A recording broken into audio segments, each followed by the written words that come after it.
ಹೊಸ ಫಲವನ್ನ ಬಿಡೋದಕ್ಕೆ ಪ್ರಾರಂಭವಾಗ್ತಾ ಇದೆ. ಫೋಟೋ ಇಟ್ಟು ಪೂಜೆ ಮಾಡ್ತಾ ಇದೀವಿ. ಆರೋಗ್ಯ ಐಶ್ವರ್ಯಗಳು ಅಭಿವೃದ್ಧಿ ಆಗ್ತಾ ಇದೆ. ನಾನು ನಿಮ್ಮ ಸೋಮಶೇಖರ್ ಶಾಸ್ತ್ರಿ.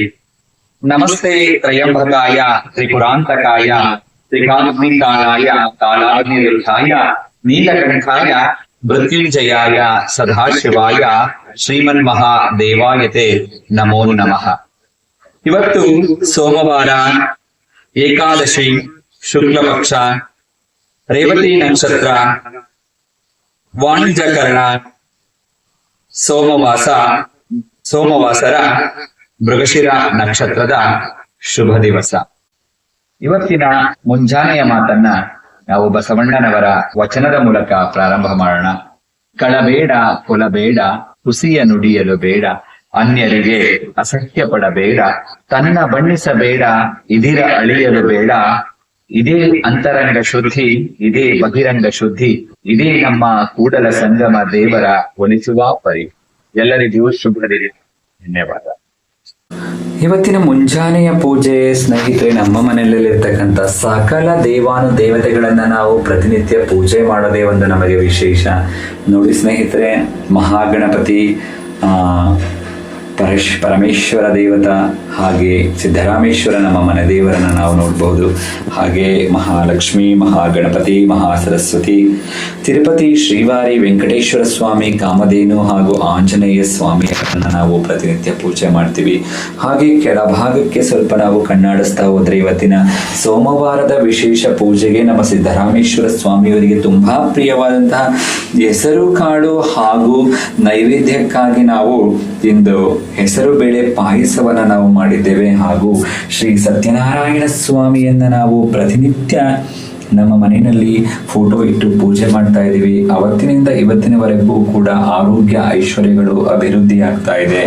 ಸ್ನೇಹಿತರೆ, ಗಂಗಾದೇವಿಯನ್ನ ಪ್ರಥಮವಾಗಿ ಪೂಜೆ ಮಾಡ್ತಕ್ಕಂಥದ್ದು ನಮ್ಮ ಹಿಂದೂ ಧರ್ಮದ ಸಂಕೇತವಾಗಿದೆ. ಹಾಗೂ ಗಂಗಾದೇವಿ ಸರ್ವ ದೋಷಗಳನ್ನ ನಿವಾರಣೆ ಮಾಡ್ತಕ್ಕಂಥವಳು. ಯಾವುದೇ ಪೂಜೆ ಆದ್ರೂ ಕೂಡ ಪ್ರಥಮವಾಗಿ ನಾವು ಗಂಗಾದೇವಿಯನ್ನ ಮತ್ತೆ ಮಹಾಗಣಪತಿಯನ್ನ ಪೂಜೆ ಮಾಡ್ತಕ್ಕಂಥದ್ದು ಸಂಪ್ರದಾಯವಾಗಿದೆ ಸ್ನೇಹಿತರೆ. ಇದು ಒಂದು ಫೋಟೋ ಫ್ರೇಮ್ ಸ್ನೇಹಿತರೆ. ಇದು ಕಾಯಕ ಯೋಗಿ ಬಸವೇಶ್ವರರು ನಮಗೆ LICನಲ್ಲಿ ಇದು ಗಿಫ್ಟ್ ಆಗಿ ಬಂದಿತ್ತು ಸ್ನೇಹಿತರೆ. ಈ ಬಸವಣ್ಣನವರು ನಮ್ಮ ಮನೆಯಲ್ಲಿ ಬಂದಂತ ಸಂದರ್ಭದಲ್ಲಿ ಕಾಯಕ ತತ್ವಕ್ಕೆ ನಾವು ವಿಶೇಷವಾದ ಸ್ಥಾನಮಾನವನ್ನ ಕೊಟ್ಟು ಅದರದ್ದೇ ಆದಂತಹ ವಿಶೇಷವಾಗಿ ನಾವು ಪ್ರತಿನಿತ್ಯ ಕಾಯಕದಲ್ಲಿ ತೊಡಗಿರ್ತೀವಿ ಸ್ನೇಹಿತರೆ. ನಮ್ಮ ಮನೆ ಮುಂಭಾಗದಲ್ಲಿರ್ತಕ್ಕಂಥ ತೆಂಗಿನ ಸಸಿ ದಸಿ ಒಡೆದ ಪ್ರಯುಕ್ತ ನಮ್ಮ ಮನೆಯಲ್ಲಿ ಎಷ್ಟು ಕಂಗೊಳಿಸ್ತಾ ಇದೆ.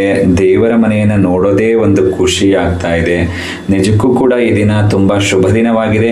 ನಿಮಗೆಲ್ರಿಗೂ ಕೂಡ ಶುಭ ದಿನ ಆಗ್ಲಿ ಅಂತ ನಾನು ಆ ಭಗವಂತನಲ್ಲಿ ಮತ್ತೊಮ್ಮೆ ಪ್ರಾರ್ಥನೆ ಮಾಡ್ಕೋತೀವಿ. ಇಲ್ಲಿ ನೀವು ಗಮನಿಸಬಹುದು, ನಾವು ಪ್ರತಿನಿತ್ಯ ಮಹಾವಿಷ್ಣುವಿಗೆ ತುಳಸಿಯನ್ನ ಅರ್ಪಿಸ್ತಕ್ಕಂಥದ್ದು. ಯಾವ ಒಂದು ಪತ್ರೆಯನ್ನ ಅರ್ಪಿಸಿದರೂ ಸಹ ಆ ಸತ್ಯನಾರಾಯಣ ಸ್ವಾಮಿ ಆಗಲಿ, ಆ ಮಹಾವಿಷ್ಣುವಾಗಲಿ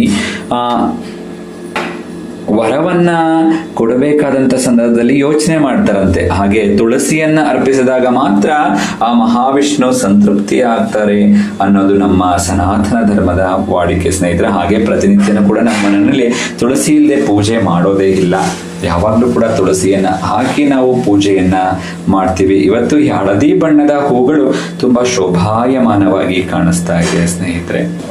ಹಾಗೆ ಇಲ್ಲಿ ಬಂದ್ರೆ ಕರ್ಪೂರ ಪ್ರಿಯೆ, ಗುಗ್ಗಳ ಪ್ರಿಯೆ ಅಂತ ಕರೆಸ್ಕೊಂತಕ್ಕಂತಹ ಶ್ರೀಗೌರಿ, ಸ್ವರ್ಣಗೌರಿ, ಮಾಡಾಡು ಗೌರಿಯನ್ನ ನಾವು ನೋಡಬಹುದು. ಅದೇ ರೀತಿ ಅದರ ಮೇಲ್ಭಾಗದಲ್ಲಿ ಶ್ರೀ ಶಿವಕುಮಾರ ಸ್ವಾಮೀಜಿಗಳು ಹಾಗೂ ಶ್ರೀ ಪಾರ್ವತಿ ಪರಮೇಶ್ವರರು ಸದಾಕಾಲ ಶೋಭಾಯಮಾನವಾಗಿದ್ದಾರೆ ಸ್ನೇಹಿತರೆ.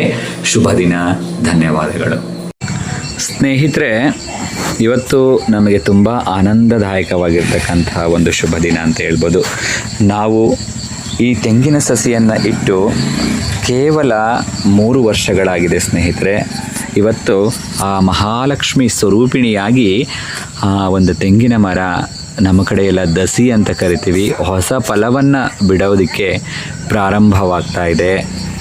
ಹಾಗೆ ಈ ಒಂದು ಶುಭ ದಿನ ಸೋಮವಾರ ನಮ್ಮ ಮನೆಯಲ್ಲಿ ಬ್ರಾಹ್ಮಿ ಮುಹೂರ್ತಕ್ಕೆ ಎಲ್ಲರೂ ಎಚ್ಚರಗೊಂಡು ಪೂಜಾ ಕೈಂಕರ್ಯಗಳನ್ನು ನೆರವೇರಿಸಿ ಈ ತೆಂಗಿನ ಸಸಿಯ ದಸಿ ಪೂಜೆಯನ್ನು ನಾವು ನೆರವೇರಿಸಿದ್ವು ಸ್ನೇಹಿತರೆ.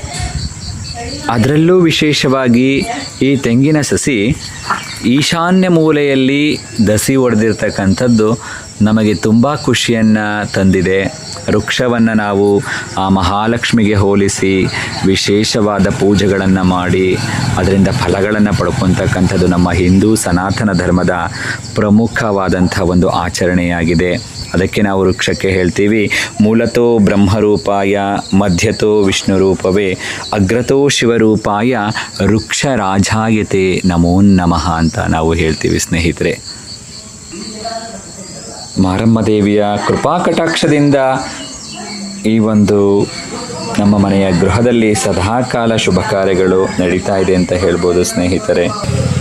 ಮನೆಯ ಮುಂಬಾಗಿಲಿಗೆ ಸುಂದರವಾದಂತಹ ರಂಗೋಲಿಗಳನ್ನು ಹಾಕುವ ಮೂಲಕ ಇಂದಿನ ದಿನವನ್ನು ನಾವು ಪ್ರಾರಂಭ ಮಾಡಿದ್ದೇವೆ. ನೋಡಿ ಸ್ನೇಹಿತರೆ, ಇದೇ ನಮ್ಮ ಮನೆ. ನಮ್ಮ ಮನೆ ಹೆಸರು ದೈವಾನುಗ್ರಹ ಅಂತ ಹೇಳಿ ನಾವು ನಮ್ಮ ಮನೆಗೆ ನಾಮಕರಣವನ್ನು ಮಾಡಿದ್ದೇವೆ ಸ್ನೇಹಿತರೆ. ಇದನ್ನು ನಿಮಗೆ ಒಂದು ಸಲ ಇಂಟ್ರೊಡ್ಯೂಸ್ ಮಾಡಿಸ್ಬೇಕು ಅಂತ ತುಂಬ ದಿನದಿಂದ ಇತ್ತು. ಇದೇ ನಾವು ದೊಡ್ಡರಾಂಪುರ ಗ್ರಾಮದಲ್ಲಿ ಚಿಕ್ಕನಾಯಕನಹಳ್ಳಿ ತಾಲೂಕಿನ ತುಮಕೂರು ಜಿಲ್ಲೆಯ ಶ್ರೀ ಮಾರಮ್ಮ ದೇವಿಯ ನೆಲೆಸಿರ್ತಕ್ಕಂತಹ ಈ ಸುಂದರ ಗ್ರಾಮದಲ್ಲಿ ನಾವು ವಾಸವಾಗಿದ್ದೇವೆ ಸ್ನೇಹಿತರೆ. ಪ್ರತಿನಿತ್ಯ ಮುಂಜಾನೆ ಎದ್ದು ಸೂರ್ಯರಶ್ಮಿಯನ್ನು ನೋಡಿ ಪ್ರಕೃತಿಯ ಸೌಂದರ್ಯವನ್ನು ಸವಿಯೋದೇ ಒಂದು ಖುಷಿ ಸ್ನೇಹಿತರೆ.